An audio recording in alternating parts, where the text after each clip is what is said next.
Okay. Happy Thursday. Yes, I know it's dark, but I still have my coffee. Um, Christmas is 2 days away. It's almost hard to wrap my mind around um, that. It just seems like it really snuck up on us this year. I've discovered something through this series. We've been in Isaiah talking about the names of the coming one. And the passage starts off with this framing. And if you've watched or listened to the sermons, you've heard me say this several times that the people were living in darkness in the land of deep darkness. And so that's what you're experiencing right now. Just be glad you can't see me. I've realized this about darkness. There's not two distinct types of darknesses, but there's two, probably of many understandings of darkness. And one of them is darkness that we experience outside of us. That's the evil in the world, that's the disunity that we see between people, the arguing, the bad things that happen, maybe events in your life that were traumatic or devastating, the loss of a loved one, the loss of a job, the loss of dreams. Something that happened to you from the outside is a type of darkness that we can explain or we can describe. In case you're wondering, I'm sipping my coffee. But then there's this darkness on the inside that isn't evil darkness. It's that place that our spirits and our souls go when we don't know what to do with the darkness we experience that happens to us. When we lose that job or that loved one or have that traumatic event or even going through COVID like we've been going through for almost 2 years now, there's this despair that can grow on the inside of us, this darkness that other people can't see. And a lot of us learn how to hide it because we don't know if people can handle the darkness on the inside of us. We don't even know if we can handle it being out in the open. And society seems to frown upon us expressing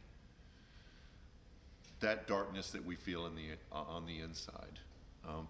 Our despair, our discouragement, our inability to put ourselves together enough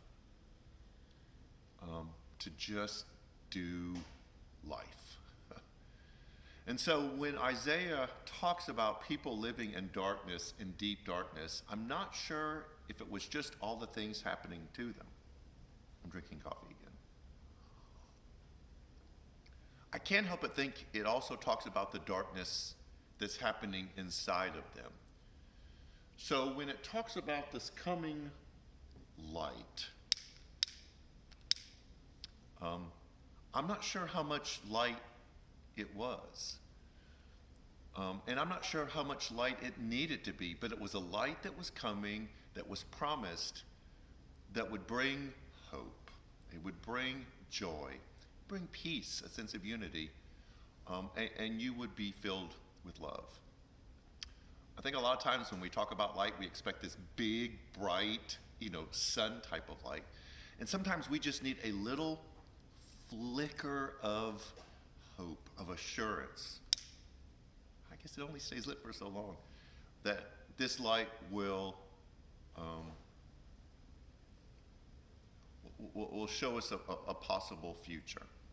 And so we're going to celebrate Christmas Eve with the final recognition of the coming of this light. And so I want you to join us. Christmas Eve, 6:30, as we celebrate what this coming light meant. I hope it stays lit. We're going to ask you to do a couple things. The COVID numbers are just ridiculously out of control.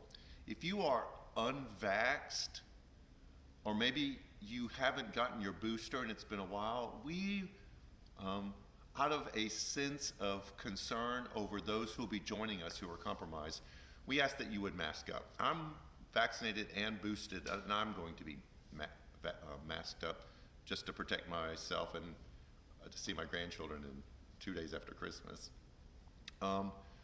So if you are unvaccinated or if you haven't been boosted and you're due to get a booster, we ask that you would come masked. We're going to have space. It's going to be a safe time, but we want those who are vulnerable, who I've been corresponding with, who've only been attending virtually, who want to come to the Christmas Eve service to feel safe, that they can come. 6:30, it will be in person. We will do an on-the-floor live stream, so join us for that. As we celebrate the coming light, the one who promises hope and peace and joy.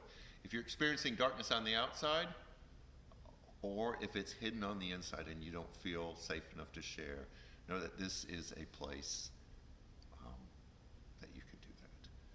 So have a great next couple days. See you tomorrow night, 6:30, as we celebrate the coming of the light. Have a great day.